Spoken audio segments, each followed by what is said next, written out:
Well, hello, BookTube. Welcome back to the History Shelf. I am your host, Peg. I have been gone for over 2 weeks, and I apologize for the delay in programming. And some of you might know I caught a wicked cold. I think the last video I shot, I said, geez, I hope I'm not getting sick. And I sure did.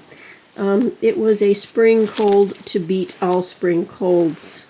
I'm still blowing my nose a little bit, but I'm not feeling wretched like I was for the last 2 weeks. So, why am I here?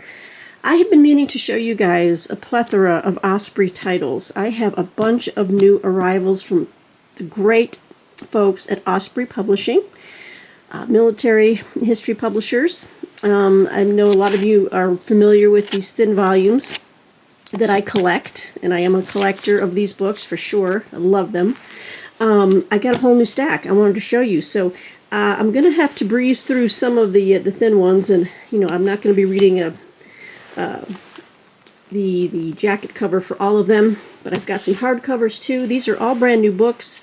Some of these I had in the ARC versions. I had review copies of The Last Vikings and The Bronze Lie, but now I have finished copies, so I thought I'd throw those in as well. But yeah, I got a whole stack, and I thought, it's time to do an Osprey reveal of new arrivals. So let's just start with some of the books first. We'll start with The Last Viking. This one came out last year, and I do have an advanced reader's copy of this, but this is the finished copy. Let's see if I can get the focus to work there. This is a new. I've done this before where I'm not on camera, because with these books I like to open them up and show you, and some of them are a little more clunky to show you all the insides and stuff. But The Last Viking is about King Harald Hardrada, and this is by Don Holloway. I haven't had a chance to read it yet, but it's a slim little guy here. Nice color inserts. I don't think I did not have that in my advanced reader's copy. So I was very happy to get this. Now, the other book that I had from them in an advanced reader copy was this one, which I'm very intrigued by. And the advanced reader copy I had had a black cover. So the final copy they went with a more cream color, which I really like this. This is The Bronze Lie, Shattering the Myth of Spartan Warrior Supremacy by Mike Cole. And nice thick book here. So as you can see, this book, he's basically trying to puncture the myth of a Spartan military superiority. And I really want to engage with this text because, I can't say anything until I've read it. And I mean to, but I've always assumed that was the one thing the Spartans could do well, was fight. And I think he's kind of saying no here. In fact, it says on the back that The Bronze Lie examines the myth of Spartan warrior supremacy and paints a very different picture of Spartan warfare, one punctuated by frequent and heavy losses. Okay, but that doesn't necessarily mean that they weren't a supreme fighting force. I mean, sometimes you fight, you're going to lose a lot of soldiers. But so these two are going to be really intriguing reads. This one I really want to engage with and see if I am persuaded by Mr. Cole's arguments here. But anyway, these are out right now by Osprey. You can get them at your library or whatnot. Oh, sorry. Okay, so a couple of the small books that I've shown you before on my channel. These are the slim volumes of their... Let's see if we can focus. Nope, not going to work. Okay, these are called the Essential Histories. And they are slim volumes. As you can see, they're not like full... not full book size. They're kind of smaller. So two new entries into this field are Caesar's Civil War, 49 to 44 BC, by Adrian Goldsworthy. And everyone knows Adrian Goldsworthy, who enjoys ancient history. And this is, again, just a small volume, kind of covering the highlights of that Civil War. I'm reading a book right now for review about Cleopatra's daughter, so I'm getting a nice little refresher in Caesar, and of course the aftermath of Caesar with Antony and Cleopatra and Actium, and so that's been really interesting. But these are just lavishly illustrated little volumes. You know, they're wonderful. I do love these type of books that just do not stint on color reproductions, photographs. You get to see the ancient busts, coins, maps, photographs of the places today. So yeah, I'm really happy that they put one out in this this edition with Adrian Goldsworthy, no less. Ooh, and I know this author. Oh, I didn't realize he wrote a book on the Korean War. So we have, let me see if we can get the tracking. The Korean War, Essential Histories. And this one is by Carter Malkasian. Carter Malkasian just wrote a massive book last year, I believe. Early last year, might have been end of 2021, on Afghanistan. And I finally got my hands on that last fall. I think I had to order it used because I wanted it in hardcover. But Carter Malkasian just wrote a big book on America's war in Afghanistan. But here he is covering the Korean War, 1950 to 1953. Again, slim little volume. Don't need to read you the description. We got lots of books to get through. Again, you can read these in a couple of sittings. Rich in detail, maps, the who's who. It's fantastic. I love these essential histories. I have a few others. Where are they? I'm trying to find a good place to house all my these bad boys here, because I've got a bunch. Let me just swing my camera around here. Oh, don't mind my drinks there. I got a whole bunch right there, and yeah, I kind of want to group them all together. I have a pile of books over here, and it's not because I leave them there, it's because I still need to film them for you. Being sick is just no fun. I just had no energy to do anything, and I'm glad I'm not on camera today because I'm still a little congested, but not too bad. So yeah, we've got a stack of these. Let me just burn through these real quick. So you know that there's a few different lines here, a few different product categories.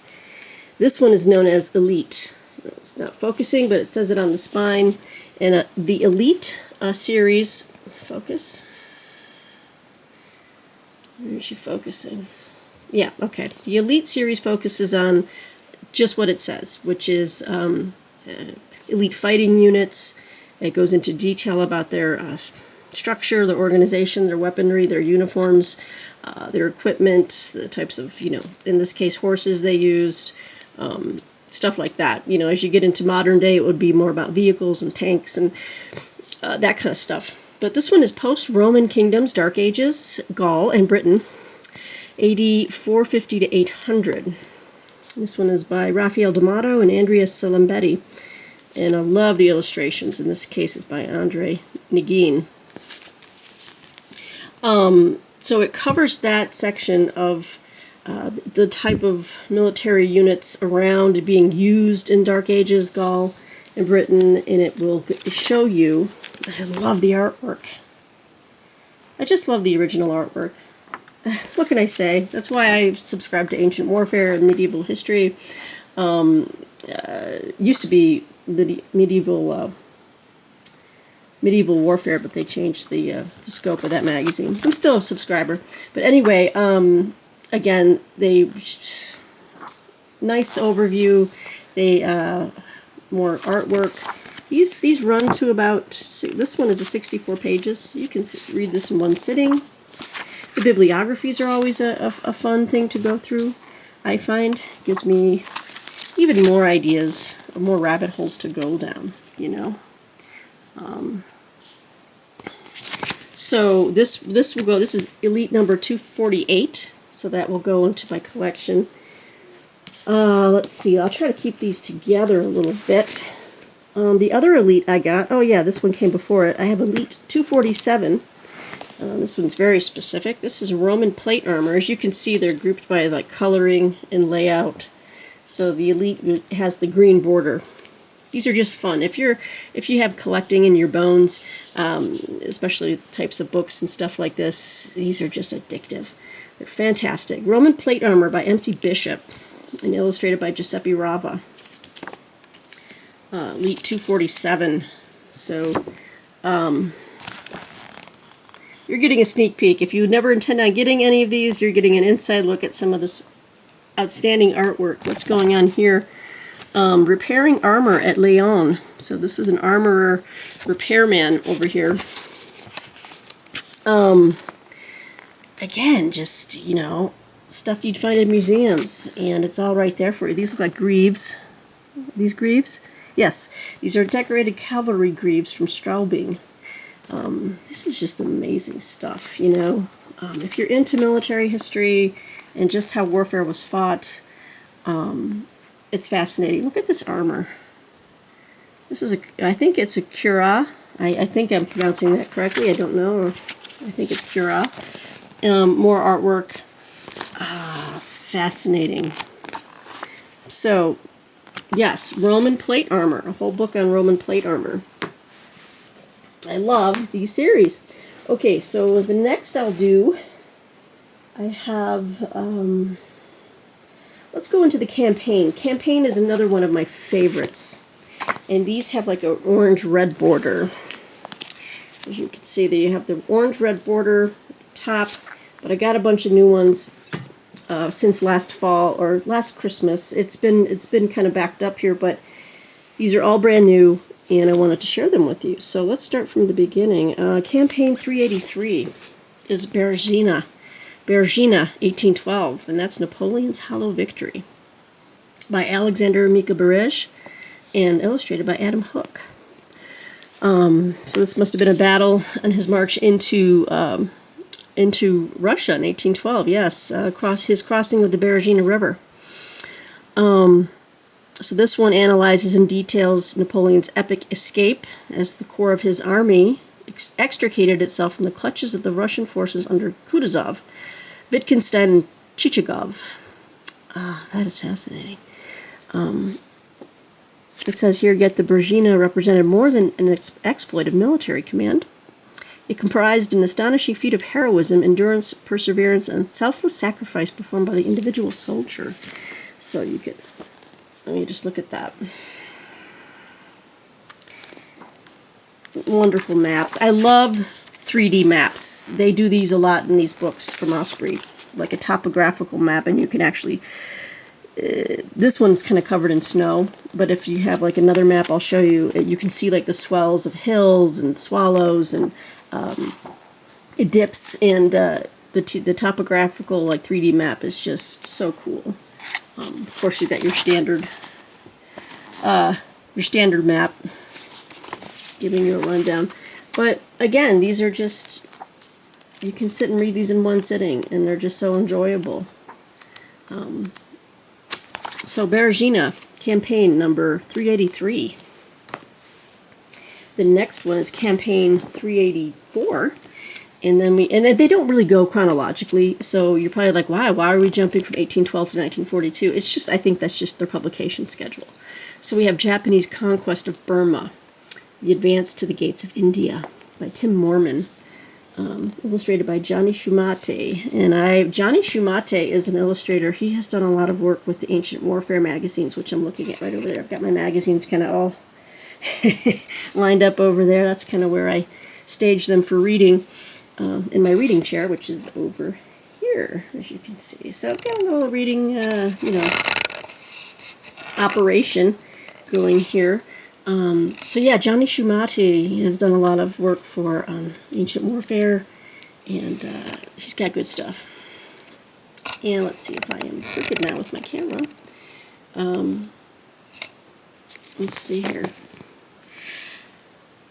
So this was this is an interesting topic because, I've read a lot about, I read a lot on World War II. One of the publications that I review for, they almost single-handedly, almost every other book I get is World War II related. I'm almost getting burnt out, but this is a campaign that I want to know more about. The Bataan Death March, just the fighting in the area of India, Burma, it's Myanmar now. So this is all fascinating stuff to me. And so when I saw that they were going to have this, have an installment, in the campaign series on that, I was like, I have to get this one. So it's the Japanese invasion of Burma in 1942. And it was like all in the jungles, of Burma. And then you've got the Indian troops and the Gurkha troops, as well as the British, and a mixture. And again, they got the Chinese nationalists involved. So it's just a fascinating picture into World War II that you don't hear about very often. Again, here's more of that like topographical map. You can see like the raised ridges. It's kind of like 3D. That gives you a sense of troop movements better than just a flat two-dimensional surface. So, just fascinating stuff. I love it. I hope you're enjoying this angle and seeing more of the pictures as I flip through. Please let me know in the comments. I'd like to know if these type of reveals where I'm behind the camera are actually more beneficial, giving you a sense of the book and the product. So campaign 385, we have, I think I already have the two other ones in the series. I'm pretty sure I do. But this is Stalingrad, 1942 to 43, and this is the third volume of this one. So they released these in like installments. So this is Catastrophe, the Death of Sixth Army by Robert Forsyth. I know that name, and I've seen some other books by Robert Forsyth. Oh, in fact, I'm going to show you one. Oh, yes, I have it right here. Haha. Illustrated by Steve Noon. So I have the other two in the series. Oh,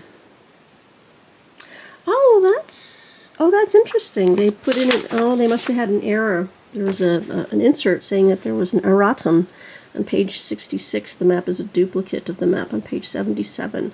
Oh, that's unfortunate. But they do give you at least a link. Oh, you hate when that happens. I've been on the back end of publishing. When things go wrong, trust me, it is not fun. But mistakes happen. This is so cool. Look at this artwork. It's stunning. Wow. Now I have to look at the map on page 66. It's like you can't look away. Yeah, it's a duplicate. But you know what? Here's the thing. It's okay because the rest of the... you can find the correct map at this website that they give you inside the book. So, yeah, I have the other two versions. Not two versions, volumes 1 and 2. So, another great slim volume, in case you just don't want to tackle like Antony Beevor's massive Stalingrad book just right away. You just kind of want to get an overview. These are handy-dandy reads that can get your feet wet. So... this is the third volume of Stalingrad. Right, and then campaign number 388. The Naval Battle of Crete, guys, 1941. The Royal Navy at Breaking Point by Angus Constam. Illustrated by Adam Tooby.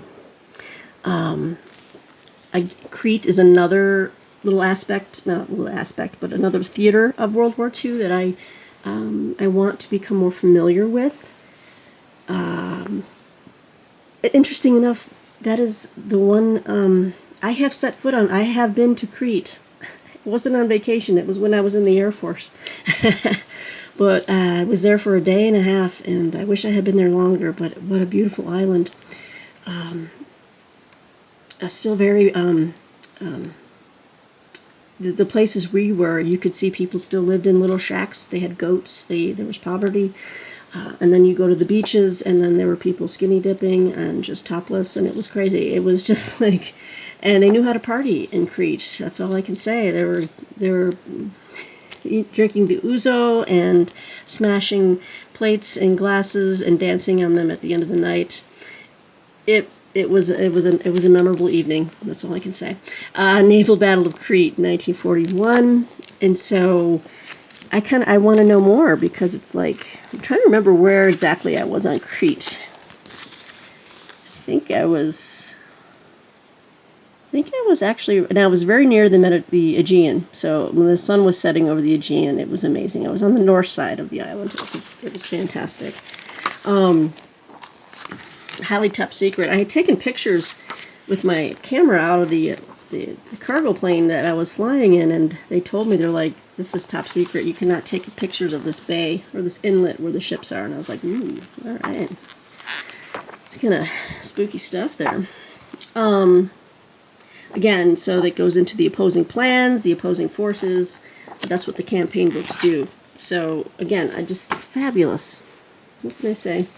Let's start another series here to show you. Let's go into air campaigns real quick. I have two new editions for the air campaign series, which kind of fits together. Well, let's go with our Air Campaign 33. This is Bloody April, 1917, The Birth of Modern Air Power, by James S. Coram, illustrated by Graham Turner. So the air campaign has a silver, kind of like the fuselage of an airplane. It's very smart, slick design. So sparkling kind of silver to kind of give you the, again, just imitating the topic. So yeah, World War I stuff, guys. And this one covers, look at these biplanes. So cool. Yeah, and it just goes into, look at there. Yep, Manfred von Richthofen. He is the Red Baron. Right there. And it goes into the Nivelle Offensive. But the photographs are just, what a resource. I just love it. Can't get enough. What can I say? So this is Air Campaign 33, Bloody April. Then we just talked about Stalingrad, so we're going to go back to Stalingrad, and we have Stalingrad Airlift, 1942 to 43. The Luftwaffe's Broken Promise to 6th Army by William E. Heistand, illustrated by Adam Tooby again. So these run to about 95 pages. I'm running low on my camera battery. I thought I had charged it before I got here, but apparently not. I'm going to try to finish up quickly. I might have to make a part 2, but please do come back for part 2 if I do.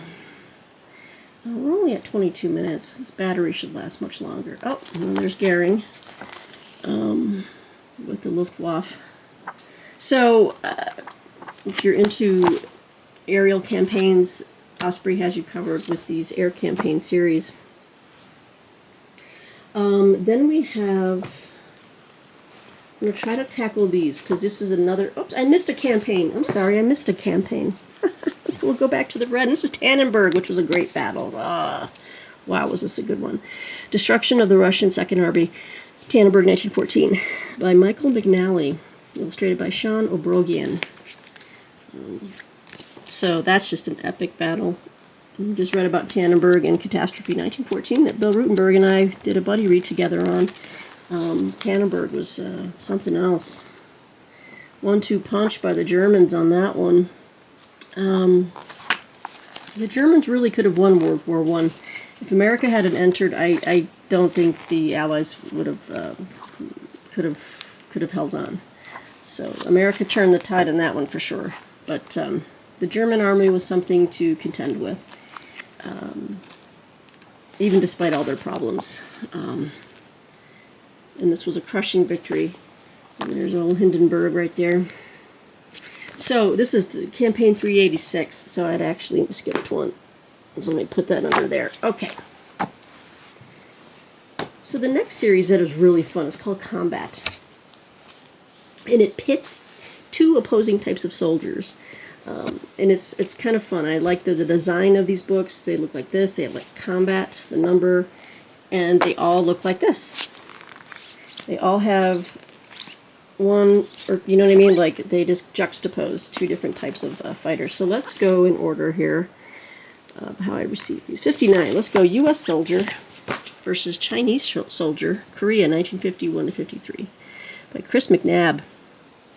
So it just breaks down the opposing sides on an individual basis, what it was like to fight on each side, what type of accoutrement and weaponry, tactics that were used, weapons. Here's an in-depth view of the Chinese soldier, in-depth view with the key here showing you the kit of the American soldier, the opposing sides, gives you a brief overview, gives you maps, it gives you an analysis section at the end.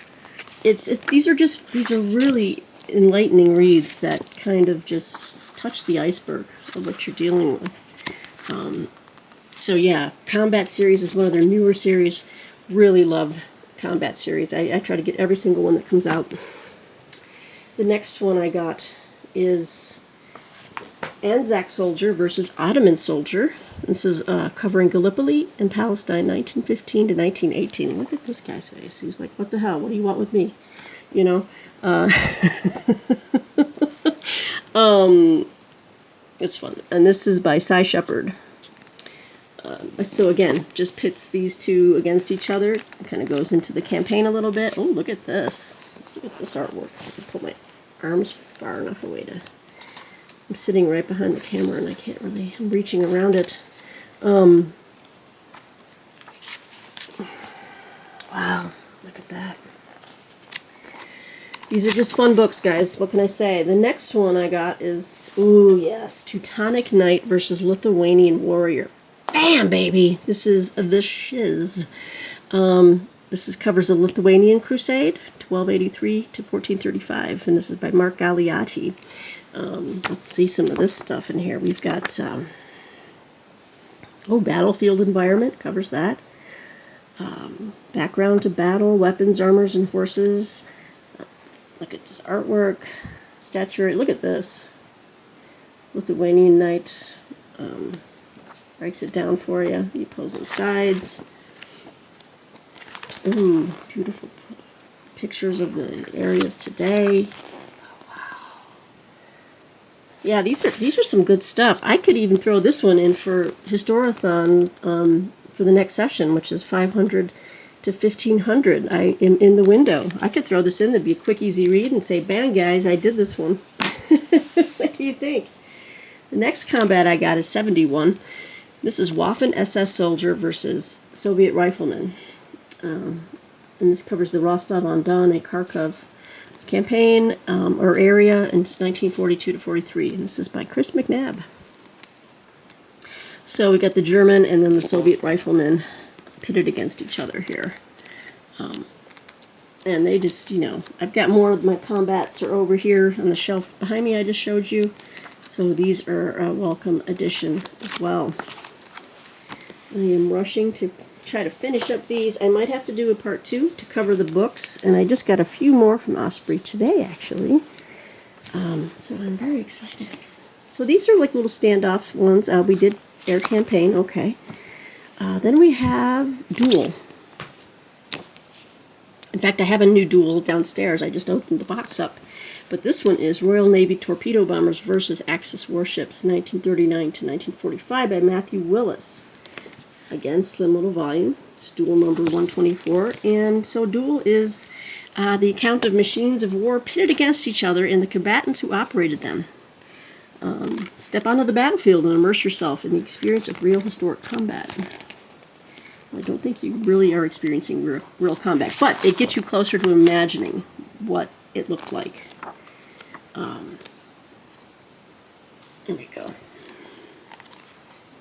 Just look at how lavishly illustrated. Just, again, they do not stint on it, and I love it. So, Royal Navy Torpedo Bombers versus Axis Warships.